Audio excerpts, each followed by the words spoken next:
If we were getting another Corso, that might have been when we would look into the American breeders. Well, we've partnered. If we were getting a Cane Corso, I would 100% get them from 12 Titans. So we partnered with 12 Kennels. Erica over there that runs that kennels, they've got a really good YouTube channel. In my opinion, they are the epitome of that balance between professional breeding standards, breeding perfectly within a homestead, home, family environment. They marry it perfectly, and it's nice that they're like the nicest people I've ever spoken to. They're incredible. So we talked at length when I was going through this process, and a Corso was a very strong contender. And if we would have, we thought that there might be some ways that we could get a Corso exported, because they get a lot imported from I think like Bulgaria and Croatia, so they've got workarounds that we could have worked with them with. And if I got a Corso, there's no doubt I would have moved the heavens and earth to get one from America.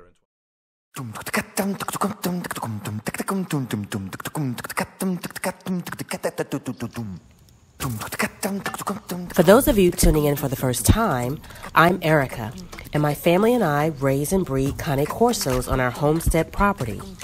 That was Will and his lovely wife Rachel with FENRIR. I highly suggest you check out their training program, as it has helped a lot of families. This is Kalia Ali. She's been on a raw food diet since she was just a puppy. Notice how lean and robust her body is. She's structurally sound with excellent hips and elbows. She has a clean set of canines and a very thick, shiny coat. In this video, we'll show you how we start off our puppies so that they can be just like Kalia Ali.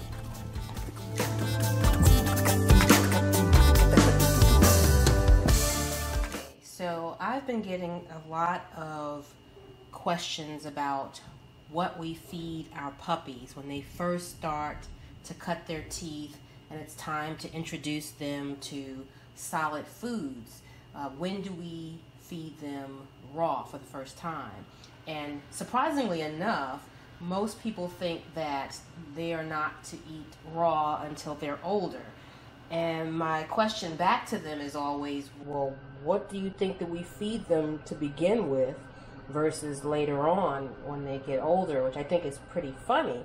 Do you think we just give them some human baby food and then we turn them on to raw? So they're actually quite shocked when we respond by saying their first meal is going to be primarily a raw diet. So I want to show you some of the things that I'm going to put together for them to feed them tonight, and what goes into it in terms of their diet. So I brought out a few things to illustrate and to use, because we're going to fix it up here. The pups at 4 weeks do have teeth. They're coming in. They're not fully in, but so for all intents and purposes, they have teeth, and they can chew to some degree. But I still like to blend it such that so they don't just choose one thing over the other. They get a good mix of the meal. It's easy to digest. It's not hard on their stomachs, especially when you're going from nursing and getting milk from the mother to actually having to digest something on their stomach that's harder and a little bit more, has more roughage. So I like to use the blender for at least a week or two.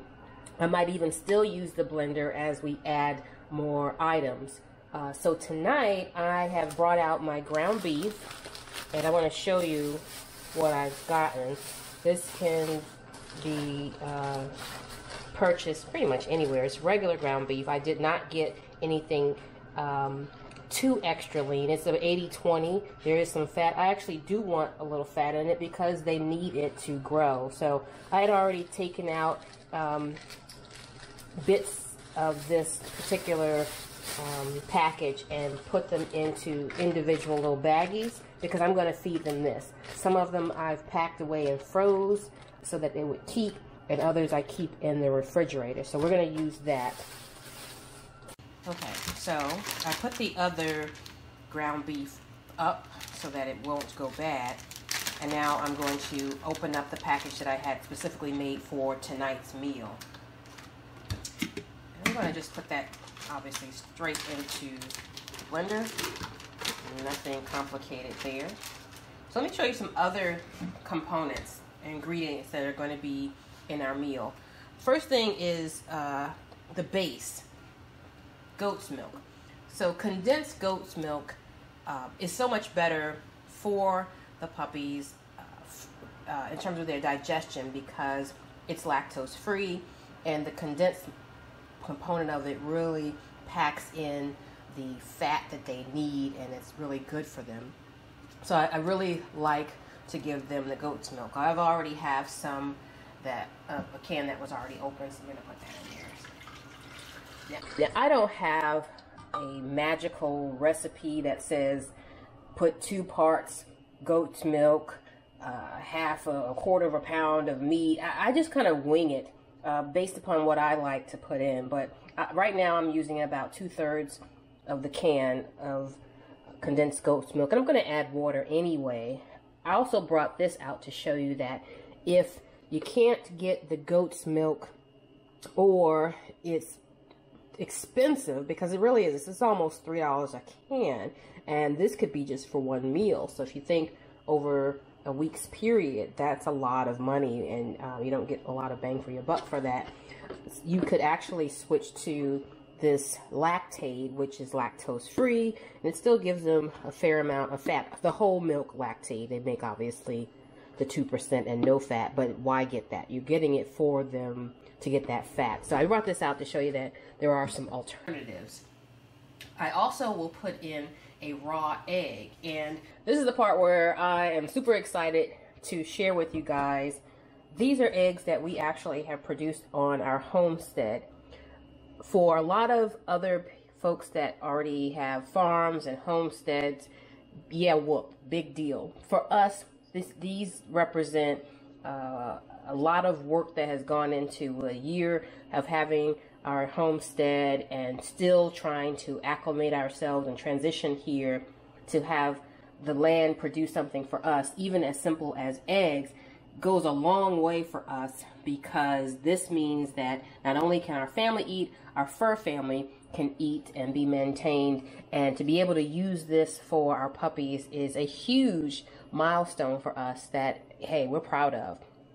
What I wanted to show you is typically for the adults, I would literally just put an entire egg, shell and all, for the calcium in their diet, in their meal, in their plates. Tonight, I'm actually not going to just put the whole thing in. I'm actually going to crack it and put it in and not leave the shell, only because, again, their digestive system is just getting kick-started, and I don't want to introduce any shell that might give them a little indigestion. So I'm going to go ahead and crack it and put it in there. And how cool is that? Our first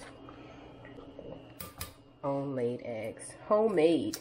Fresh out the chicken. So about 2 or 3 eggs is good. And 3 eggs is what I just got out of the coop. So they're immediately giving us value. Alright. I also want to show you this. Sardines. Now, they don't absolutely need sardines or fish in every meal, but we start off early.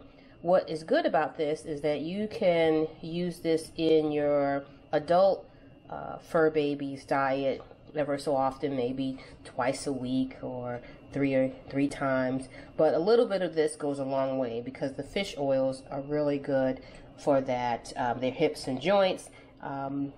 Instead of having to do glucosamine supplements or anything like that, you can actually use sardines as a great dietary supplement. They're relatively inexpensive, easy, and they like them, especially if you get the ones in the oil.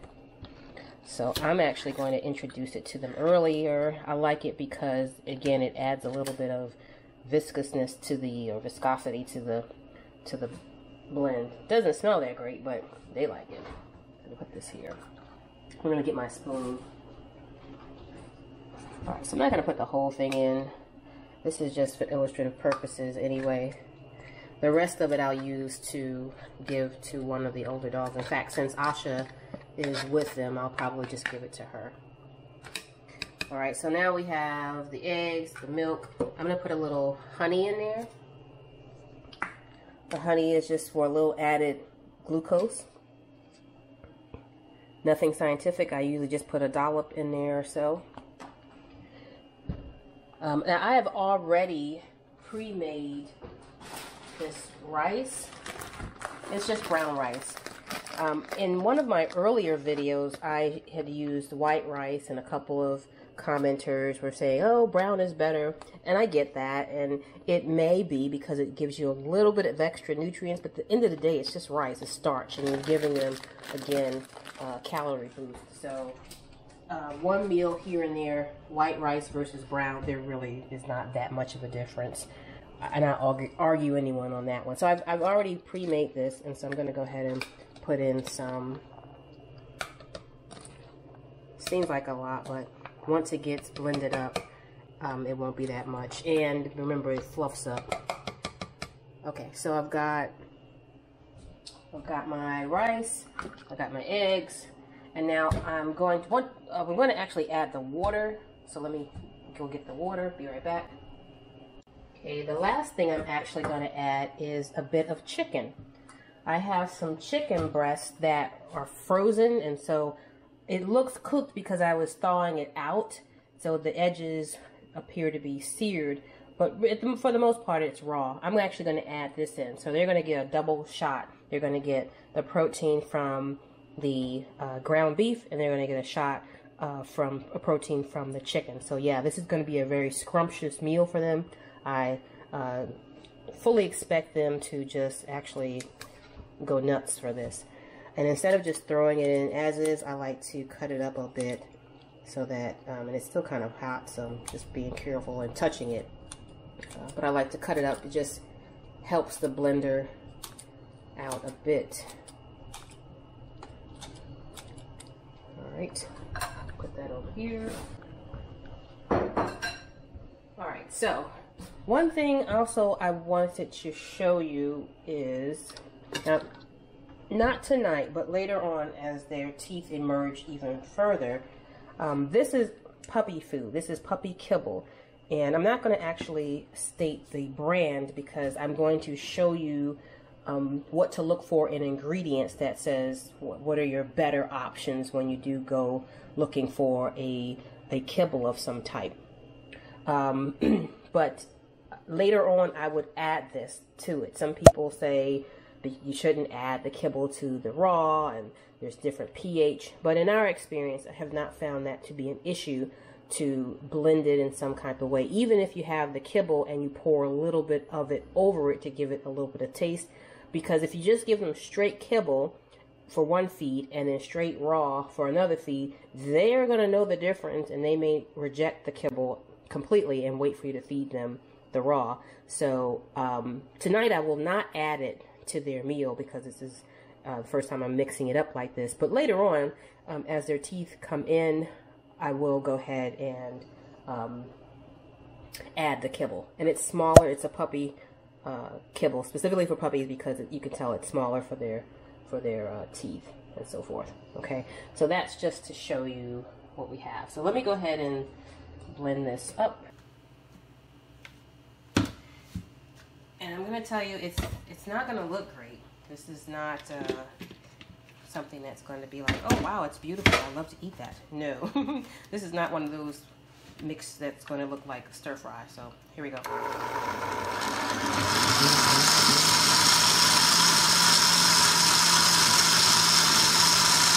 Alright, so that is complete. So I'm going to move this out of the way a bit. And now, I was using a big pan for them. Now I'm going to use a bowl that's specifically made for puppies. This bowl right here, it's got this middle piece that sticks up, so any food that comes up will naturally flow down, and it just encourages them to stay within the bowl itself. So I really like these, but it only has a place for a short period of time because it's not that big, and this is like one of the extra large ones. And as the puppies grow, this is not going to hold enough food for a litter of puppies. In fact, we have 3 of these to feed a large litter. I'll use 2 of these to feed the 9 that we have now. Okay, so what I usually just do is pour right in here. And if you go back to that earlier video, it looked like Pepto-Bismol then, it looks like Pepto-Bismol now. In fact, it's so thick. Soft enough that they could eat, but not that liquid enough to just easily pour. I'm going to need to scoop it out. Oh no, it's coming out. But yeah, it looked like Pepto-Bismol there. Then, still looks like Pepto-Bismol, just watered down even more. But for them, this is great because it's got the goat's milk, the eggs, a little sardines, a little honey, the chicken, the ground beef. Man, they're going to be in hog heaven or puppy heaven. You take your pick. Okay. And that is it. That's really it. It's not much to it, right? So it only took long because I was explaining every step of the way, but essentially I whipped this up in about 10 minutes, maybe additional 10 minutes for cleanup purposes, right? Because I have to clean all the utensils and the items. But once I put this together and set it down, they're going to be done with this. They're going to massacre this, I'm sure, in no time. And then I'll just have to clean faces and paws. But that's it. This is completely a raw diet, right? All natural ingredients that you can get from any local grocer. There's nothing special that I put in here or exotic. Farm fresh eggs, goat's milk. And one day when our goats start to produce their own milk, you won't ever see this ever again. Rice, that's right, we put rice in there, honey. You know, it's almost feel like we're almost making a cake. Almost. Sans the sardines, right? But in any case, this is what they would eat. It's what makes them healthy. It gives them a great coat. They love it. I feel good after they have eaten, that I know exactly what they're eating, that they're doing well. And this is what our puppies are eating up until they go to their new homes. Then, of course, we supplement it with a kibble to get them used to eating some type of kibble, but a puppy kibble at that. Okay? All right. And that's it.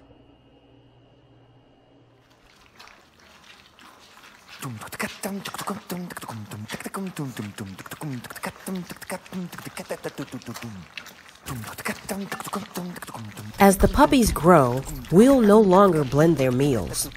We'll allow them to work harder by chewing and tearing through their meat. Let us know what you think about a raw food diet for puppies this young. This is exactly what Gaea ate as a young pup. Take a look at Galea's puppy photos compared to what she has become, and then tell us whether you think that Galea's diet played an integral role.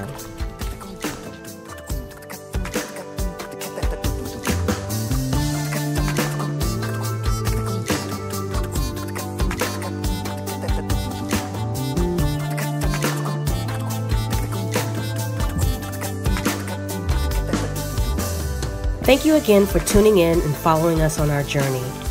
If you appreciated the video, leave us a like. Feel free to share your respectful thoughts in the comment section. Don't forget to subscribe and ring that notification bell. And as always, we'll see you in the next video.